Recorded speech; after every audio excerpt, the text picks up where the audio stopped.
Halo, Assalamualaikum warahmatullahi wabarakatuh. Apa kabar anak kelas 9? Ketemu lagi bersama Miss Elsa di Fisika 9 Listrik Dinamis.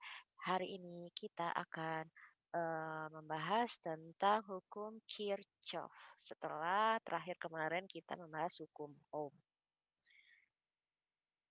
Baiklah, jadi kan anak-anak masih ingat kan, pada rangkaian listrik terdapat perbedaan susunan rangkaian yaitu rangkaian seri dan rangkaian paralel.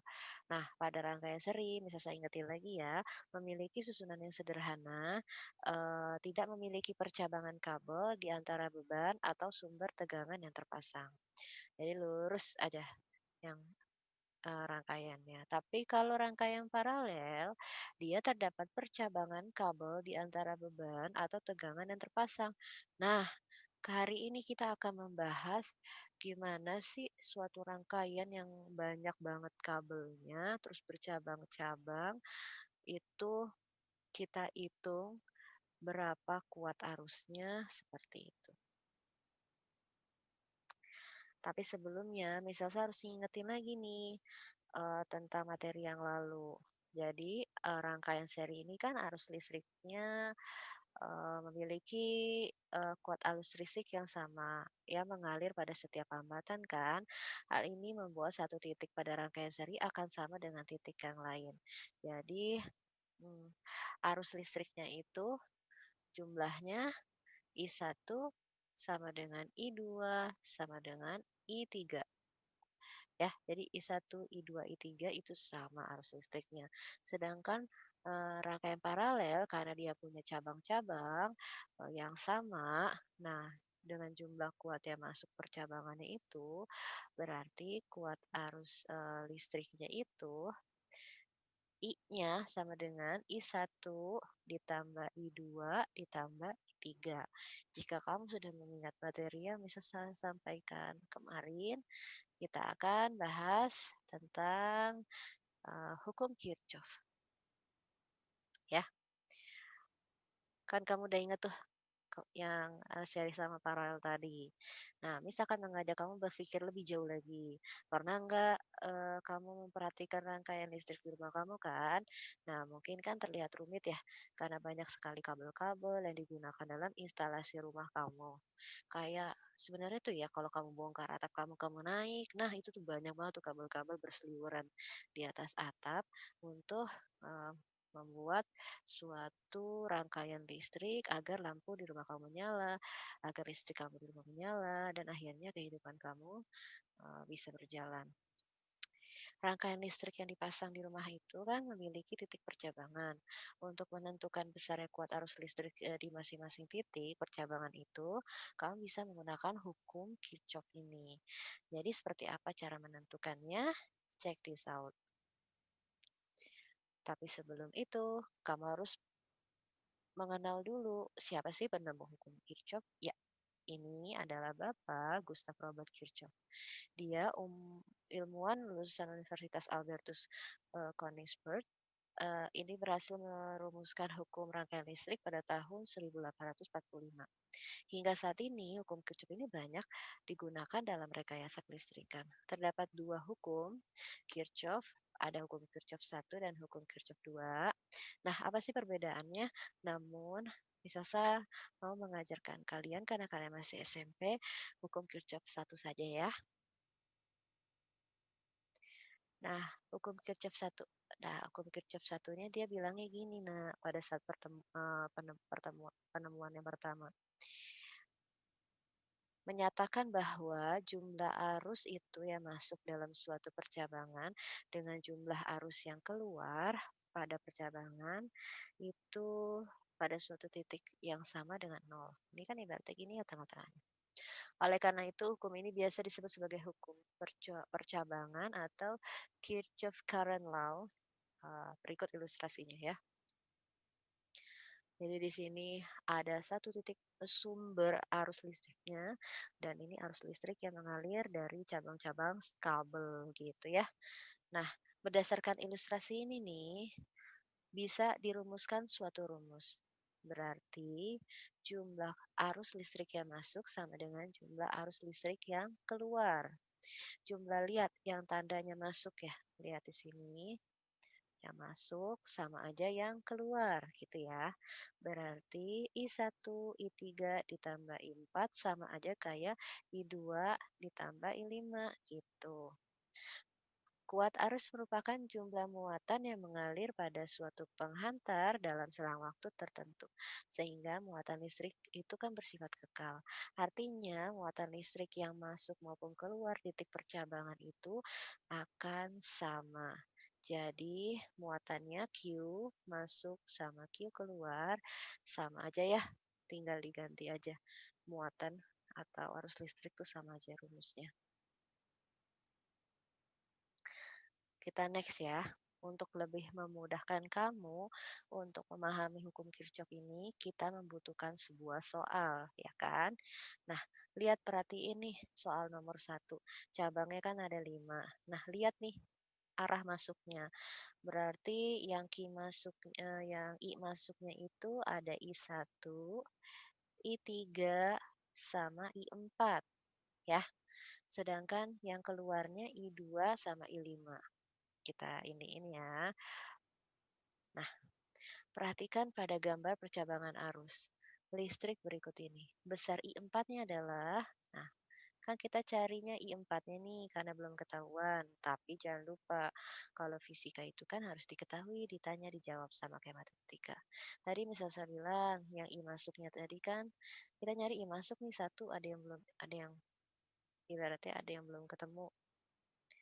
Eh, Kamu udah tahu ya, kita tulis dulu semuanya nih yang diketahui. Ada I1 6 ampere, ya kan? I2 13 ampere, terus I3 ada 8 ampere, dan I5 ada 5 ampere. Dan yang kita cari adalah I4. Kita terapin tuh hukum Kirchhoff 1, kan? I masuk sama dengan I keluar kan. Nah, yang I masuk itu kan tadi misal saya bilang nih, yang panahnya masuk ke arah dalam nih. Tuh, arahnya ke dalam. Ini. Berarti I1, I3, I4 sama dengan yang keluar. Nih, tanda panahnya menuju luar. I2 sama I5. Kita taruh deh angka-angkanya. I1-nya 6, I3-nya 8, I4-nya yang kita cari. I2-nya 13, I5-nya 5. Nah, 6 ditambah 8 kan 14, terus tambah I4. Di sini 13 ditambah 5, 18. Sehingga I4 kita pindah ruas ya. Di sini kan sudah 18 di kanan. Kalau dipindah ruas, ini yang tadinya plus jadi min. Nah, terus jadi min, tinggal dikurang deh. 18 dikurang 14 sama dengan 4 ampere. Gitu jawabannya. Insya Allah mudah ya. Nah, terus yang kedua, perhatikan gambar rangkaian listrik berikut. Nah, perhatiin lagi nih itu gambar yang masuk, mana gambar yang keluar. Kita lihat ya, yang masuk ke rangkaian tuh I2, terus habis itu ada I3 di sini satu, lalu yang nanti mau keluar rangkaian I4, I5. Kita lihat lagi ya. Kita tulis dulu supaya nggak lupa. Gimana sih soalnya? Nah, kan di sini yang di sini ternyata diketahuinya itu I-nya ini ada 6 ampere. I1-nya 1 ampere, I3-nya 2 ampere. Mana nih? I3 2 ampere. I4-nya di sini 1 ampere. Yang nggak ada adalah I5. Kita mencari arus keluar yang I5. Oke, terapkan hukum Kirchhoff 1 lagi ya, tapi lihat dulu arusnya. Perhatikan tanda panah pada gambar. Arus listrik yang masuk ke titik cabang 1 adalah I kan nih. Dan arus listrik yang keluar dari titik cabang 1 adalah I1, I2, I3. Nah, sehingga I itu kan berarti kan kalau mau mencari I ini berarti ini tambah ini kan. Nah, karena udah ada semua kecuali I2, lihat ya, nggak ada ya I2-nya ya diketahuinya. Kita cari dulu I2-nya pertama-tama untuk ngetahuin yang arus yang keluar ini yang nggak ada. Kan kalau untuk mencari ini kita nanti pakai rumus yang ini ya, I masuk sama dengan I keluar. Oke, karena ini ada titik cabang satu, jadinya I-nya tadi berapa? 6 ampere, dimasukin dulu I satunya 1 ampere, I 2-nya yang kita cari, I 3-nya itu 2 ampere. Sama caranya kok, tinggal ini 1 ditambah 2 kan 3, berarti 6 dikurang 3 sama dengan 3. Berarti I 2-nya kita udah dapat ya 3 ampere. Kemudian baru dia masukin rumus yang kayak gini. Nah, perhatikan tanda panah pada gambar ya. Akhirnya kita menerapkan, di sini kan I2 ya, di tengah-tengahnya. Karena I2 merupakan sentral yang kita cari dari tengah-tengah bagian ini, maka hukum Kirchhoff-nya pada titik cabang yang kedua, ini kan titik cabang yang ke satu. Nah, ini kalau titik cabang yang ke satu kan ini ya, anak-anak yang di luarnya. Nah, kalau titik cabang yang kedua itu ada di dalamnya. Oke, kita cari titik cabang yang kedua. I2 nih ya, yang seret, seret, seret, seret, seret yang kecil. I2 ada di sebelah kiri dan I4, I5 ada di sebelah kanan. Sekarang kita akan mencari I5. Caranya sama, tinggal masukin angkanya I2 sama dengan I4 plus I5. 3A di sini I4-nya 1, kemudian pindah ruas sehingga I5-nya adalah 2 ampere. Begitu jawabannya. Oke, gimana? Apakah sampai sini sudah mengerti? Insya Allah anak-anak mengerti ya. Ya, Erin ya, pasti bisa. Atau Ikhwan dan Teda dan Nel bisa percaya, insya Allah bisa. Sekarang kita lanjut ya. Kita lakukan kuis. Nah, anak-anak coba deh selesaiin soal ini di buku tulis kamu. Ini yang nomor 1, yang sebelah kiri. Ini yang nomor 2. Ingat, rumusnya pakai ini ya, I masuk, I keluar. Jadi kamu harus lihat dulu tanda panahnya. Apakah dia masuk, apakah dia keluar. Ya, apakah dia masuk dan bagaimana dia, yang mana yang keluar. Oke, bisa saya percaya kalian bisa. Bisa saya tunggu jawabannya ya. Di WhatsApp aja, difotoin. Sampai ketemu di hari Kamis di pertemuan berikutnya. Bye-bye.